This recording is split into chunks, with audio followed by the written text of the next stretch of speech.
বাচ্চা কাচ্চারা টেনশন হচ্ছে নাকি? তোমাদের তো আর সকালবেলায় পরীক্ষা, তাই না? যে অনেক পড়াশোনা করে ফেলেছো, এখনো অনেক টেনশন হচ্ছে যে ভাই কি থেকে কি পড়বো, এখনো সিলেবাস শেষ হয় নাই। এত টেনশন নেওয়ার দরকার নেই। এইচএসসি 26 তোমাকেই বলতেছি, এই যে তুমি ফোন দেখতেছো তোমাকেই বলতেছি ভাইয়া। হ্যাঁ, তোমার এখন কি মনে হচ্ছে ভাইয়া যে আমার এখনো অনেক পড়া বাকি, আমার এখনো অনেক পড়া বাকি, অনেক পড়া বাকি, এবং আমাকে অনেক পড়তে হবে, অনেকগুলো সৃজনশীল বাকি, অনেকগুলো এমসিকিউ বাকি, অনেক কিছু বাকি। এত ভাইয়া টেনশন নেওয়ার দরকার নাই, তুমি তো অনেক পড়াশোনা করেছো।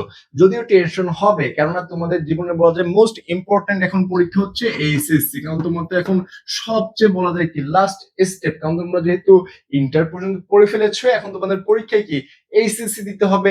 এটা নিয়ে এত প্যারা করতে কিছু নাই, তোমরা ক্লাস 5-এ পরীক্ষা দিয়েছো, 8-এ দিয়েছো, 9-এ দিয়েছো, এসএসসি দিয়েছো, সেম ভাবে এইচএসসি দিচ্ছ, এটা নর্মালি নিবা, ঠিক আছে? এখানে একদম খুব কঠিন ভাবে চিন্তা ভাবনা করা যাবে না। এখন তোমাদের এই যে মনে হচ্ছে না যে ভাইয়া অনেক পড়া বাকি, এখন আমাদের কি করতে হবে, এগুলো নিয়ে ভাইয়া আমি কিছু তোমাদেরকে কথা বলবো, এই কথাগুলো শুনলে তোমাদের আর আজকে পড়তে ইচ্ছা করবে না।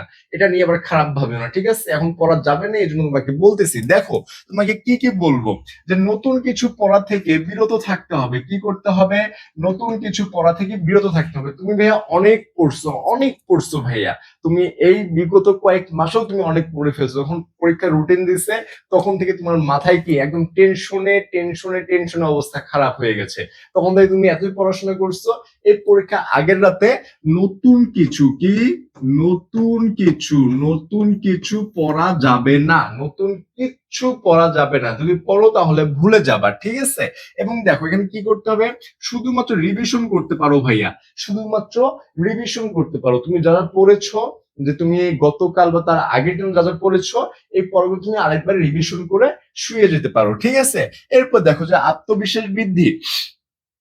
তুমি মনে রাখবা যে 30টা এমসিকিউ আসবে, 30টা এমসিকিউ আসবে, এই 30টার মধ্যে আমি যদি 3টা না পারি, যে আমি 3টা পারি না, তাহলে তোমাকে বুঝতে হবে যে ওই 3টা বাংলাদেশে কেউ পারে নাই, কোনো স্টুডেন্ট পারে নাই। তুমি যেহেতু পারো নাই, তাহলে কেউই পারে নাই। হ্যাঁ, এই আত্মবিশ্বাস নিজের মধ্যে রাখতে হবে যে আমি যতটা পারবো এটা হবে বাংলাদেশের মধ্যে সবচেয়ে হাইয়েস্ট।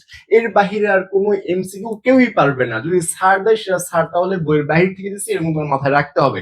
এখন তুমি পড়ছো কি পড়ো নাই সেটা বাইরের হিসাব, বাট তোমাদের কনফিডেন্ট লেভেল এটা সর্বোচ্চ পর্যায়ে রাখতে হবে, বাট ওভার কনফিডেন্ট হওয়া যাবে না। হ্যাঁ, তোমাকে মনে রাখতে হবে যে 30টা এমসিকিউ আছে, 30টার মধ্যে তুমি 3টা পারতেছো না, তার মানে এই 3টা হয়তো বা খুবই কঠিন, একদম এক্সট্রা লেভেলের কঠিন আসছে। এই 3টা তুমি পারো নাই, আর কেউ পারে নাই। হ্যাঁ, এই আত্মবিশ্বাস নিজের মধ্যে রাখতে হবে, এবং তুমি সবসময় ভাববা যে পরীক্ষাটা আমি ভালো দিব, পরীক্ষা আমার ভালো হবে, যে প্রশ্নই আসুক আমি ইনশাআল্লাহ পারবো, ঠিক আছে?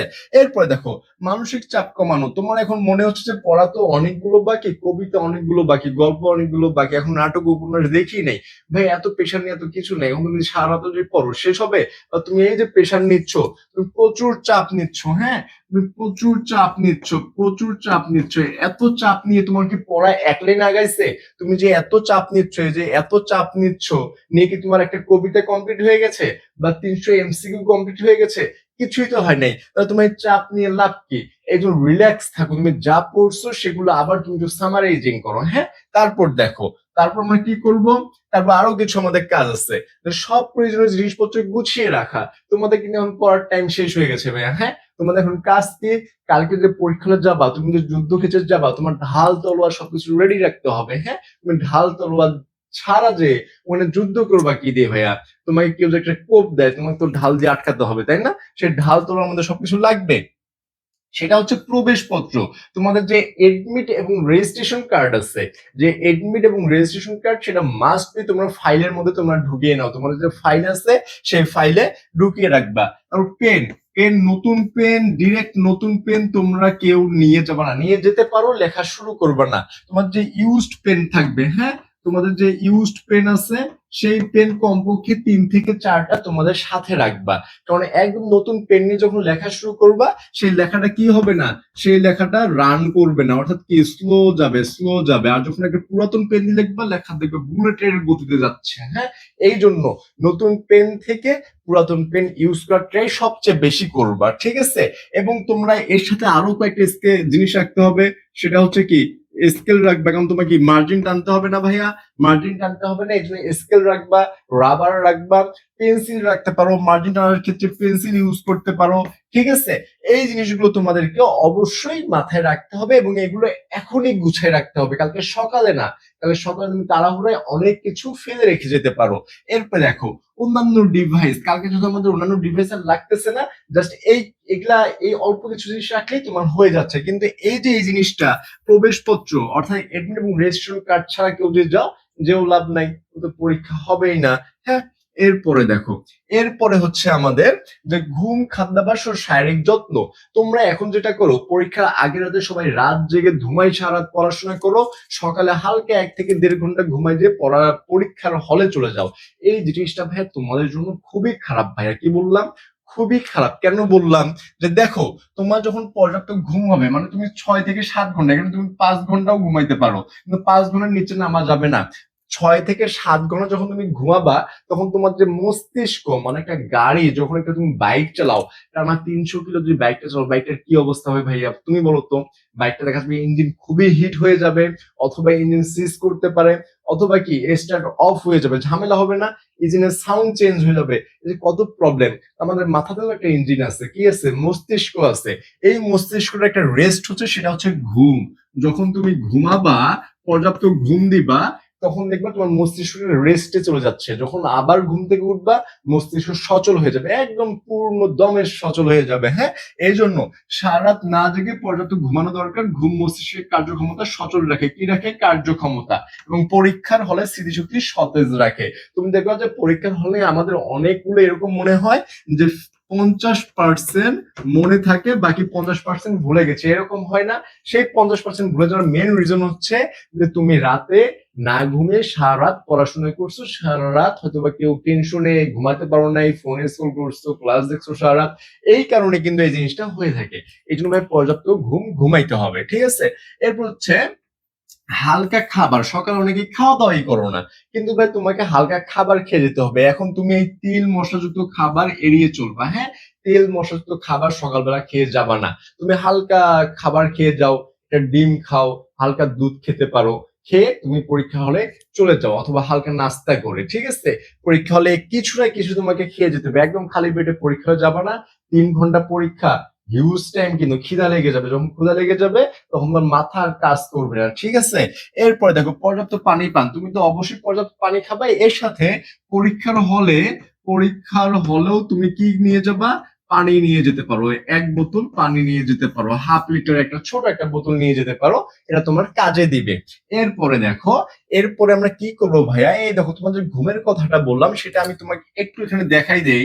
যে 6 থেকে 7 ঘন্টা ঘুম, এটা তোমার এবং হালকা রিভিশন, এটা তোমার কি করবে? 95% অর্থাৎ সর্বোচ্চ মনোযোগ এবং স্মৃতিশক্তি ধরে রাখতে সাহায্য করবে। পরীক্ষা যে তুমি দিবা, সেখানে সর্বোচ্চ মনোযোগ এবং স্মৃতিশক্তি তোমার সতেজ রাখতে সাহায্য করবে 6 থেকে 7 ঘন্টা ঘুম। এখন কম ঘুম, ধরো তুমি এর থেকে আরো কম ঘুমাইছো, তখন কি হবে? 60% তুমি মিডিল ক্লাসে চলে যাবে এবং শরীরে কি ক্লান্তি আসবে। পরীক্ষার মাঝে তোমার শরীর একটু ম্যাচ ম্যাচ করবে, হালকা একটু ঘুম পাবে, হাই উঠবে। এই যে ক্লান্তি, এটা কি হয়? যে যখন তুমি কম ঘুমাবা এবং অতিরিক্ত পড়ছো, সারাত পড়ছো, মাথায় প্রচুর প্রেশার, তখন কি মস্তিষ্ক দুর্বল হয়ে যাবে না? তখন পরীক্ষা হলেও তোমার ক্লান্তি আসবে। এই কাজটা করা যাবে না। এবং হচ্ছে সারা জায়গা প্লাস তীব্র মানসিক চাপ। তোমরা পরীক্ষার আগের দিন যেটা করো, প্রচুর মানসিক চাপ থাকে, সারা জেগে থাকো, এই মানে টেনশনেই তোমার ঘুম আসে না। এই কারণে দেখা যাবে 35%-এ তুমি নেমে আসবে। কত পার্সেন্ট? 35%। জানা জিনিস ভুলে যাও, অলসতা, যেটা আমি বললাম। যারা জানা জিনিস তুমি ভুলে যাবা। যে তোমার বলছিলাম আমি 50%, সেই 50% না ভাইয়া, তোমার 35% মনে থাকবে, বাকি সব তুমি ভুলে যাবা। এরকম হয়ে যাবে। এই জন্য একদম অতিরিক্ত মানসিক চাপ করা যাবে না। তাহলে আমরা কি বুঝতে পারতেছি? যে পরীক্ষার আগের রাতে পর্যাপ্ত ঘুম এবং মানসিক প্রশান্তি, এটা হচ্ছে তোমার পরীক্ষা যে দিতে যাবা, এটার জন্য সবচেয়ে ইম্পর্টেন্ট হচ্ছে কি? যে পর্যাপ্ত ঘুম এবং মানসিক প্রশান্তি তোমার মধ্যে থাকতে হবে। ঠিক আছে, এরপরে দেখো, এরপর আরেকটা জিনিস, সেটা কি? সেটা হচ্ছে ইনশাল্লাহ তোমার পরীক্ষায় সফল হবা। হ্যাঁ, তোমার পরীক্ষায় ইনশাল্লাহ সফল হবে। এটা কেন বললাম? তুমি যে পরিশ্রম করছো, সেটা কেউ না দেখলেও তোমার সৃষ্টিকর্তা অবশ্যই দেখছেন। হ্যাঁ, তিনি যেহেতু দেখেছেন, সেই অনুযায়ী তোমাকে অবশ্যই রেজাল্ট দিবেন। কারণ আল্লাহ তাআলা বলছেন যে পরিশ্রমীদের সাথেই তিনি রয়েছেন। তিনি যেহেতু পরিশ্রমীদের সাথে রয়েছেন, তুমি পরিশ্রমী না, তুমি তো অবশ্যই পরিশ্রম করছো। আর তুমি যেহেতু পরিশ্রম করছো, তোমার রেজাল্টটা অবশ্যই ভালো হবে। আর তুমি যখন পরীক্ষা হলে যাবা, এটা একটা নর্মাল একটা সেন্স যে তোমার এখন মনে হচ্ছে যে তুমি অনেক পড়া পড়ছো না, কবিতা ১২টা পড়ছো, গল্প ১২টা পড়ছো, তারপর নাটক, উপন্যাস সব মিলে প্রায় ২৬টার মতো পড়ে ফেলছো। এই ২৬টার মধ্যে তোমাকে যখন ধরা যায়, তুমি ২৬টার মধ্যে তোমাকে যদি বলি যে ১০টা গল্প থেকেও যদি তোমাকে ধরি, তুমি সব অ্যান্সার করতে পারবা না। কিন্তু যখন তুমি পরীক্ষার হলে যাবা, পরীক্ষা হলে কিন্তু প্রশ্ন দেখার সাথে তোমার অ্যান্সার মনে পড়ে যাবে। যদি অ্যান্সার নাও মনে পড়ে, জাস্ট তুমি একটা লাইন ২টা লাইন লেখা শুরু করবা, দেখবা তোমার অ্যান্সার অটোমেটিক মনে আসতেছে। হ্যাঁ, অটোমেটিক মনে চলে আসবে। এটা হচ্ছে তোমার ফ্যাক্ট। এই জন্য একদম নর্মাল থাকো, রিল্যাক্স থাকো, পরীক্ষা ইনশাল্লাহ ভালো হবে। এবং সৃজনশীল একটা কথা বলি, তোমাদের যেহেতু ৭টা সৃজনশীল, এই ৭টা সৃজনশীল তোমাকে দিতে হবে, তাই না? এখন এই ৭টা সৃজনশীলের মধ্যে অনেকেই করো কি, যে প্রথম ৩টা খুব বড় করে লিখছো, হ্যাঁ, খুব বড় করে লিখছো প্রথম ৩টা। তাহলে কি হয়, তাহলে প্রথম ৩টায় তুমি যদি ৯ করে পাও, ৩ × ২৭ আসতেছে, তাই না? ৩ × ২৭ মার্কস চলে আসতেছে। তাহলে তোমাকে আর দিতে হচ্ছে ৪টা। পরে ৪টার মধ্যে দেখা যায় তুমি ৩টা লিখতে পারতেছো ছোট করে, ছোট করে লিখতে পারতেছো ৩টা, আর একটা দেখা গেছে ক লিখছো, পরীক্ষা শেষ, তাহলে এখানে পাচ্ছ ১ মার্ক।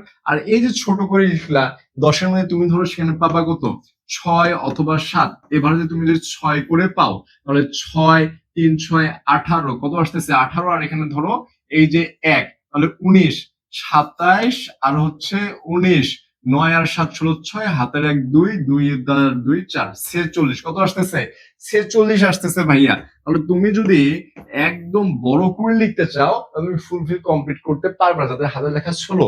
তাহলে তারা কত পাচ্ছ, ৪৬ পাচ্ছ কতর মধ্যে, ৭০-এর মধ্যে। আর কেউ যদি এমন করো যে প্রথমটা তুমি বড় লিখতে পারো, প্রথমটা একদম মন ভরায় মাধুর্য মিশায় বড় লিখতে পারো, সেখানে তুমি যদি পাও ৮ অথবা ৯, সেখানে যদি ৮, আমি ধরলাম যে তুমি সেখানে ৮ পাইলাম, বাকি সবগুলোতে যদি ৭ করেও পাও, সবগুলোতে যদি ৭ করে পাও, তাও কত হয় ভাইয়া, ৬-৭-৪২। তাও কত হচ্ছে, ৬-৭-৪২। দেখো তোমার তাহলে এখানে ৪২ আর ৮ কত চলে আসতেছে, ৫০ চলে আসতেছে ভাই। কত চলে আসতেছে, ৫০। কিন্তু যখন তুমি একই সিকোয়েন্সে লিখবে, প্রথমটা ভালো লিখবে, সেখানে তোমাকে ৯ দিবে ভাইয়া, ৯ দিবে, ঠিক আছে? এবং পরের যেগুলো তোমার একই সিকোয়েন্স থাকে, লেখা ভালো থাকে, তুমি এমনও হতে পারে পরে সবগুলোতে তুমি ৮ করে পেতে পারো, একটা দুইটাতে ৭ পেতে পারো। তাহলে দেখো ৬-৮, তোমার মার্কসটা কিন্তু হিউজ হয়ে যাবে। এবং এমসিকিউ অলওয়েজ টার্গেট রাখবা 25-এর উপরে পাওয়ার। কত, 25+ পাওয়ার টার্গেট রাখবা, অলওয়েজ 25+ পাওয়ার টার্গেট রাখো। আর তুমি সৃজনশীল এখানে যদি 55 পেয়ে যাও, ভালো, একটু ভালো লিখলে 55 পেয়ে যাবে ৭০-এর মধ্যে, 55-25, তোমার এখানে ৮০ হয়ে যাবে, ৮০+ পাবা ইনশাআল্লাহ। ঠিক আছে? তাহলে তুমি এই ৭টা কমপ্লিট করার দিকে বেশি মনোযোগ দিবা।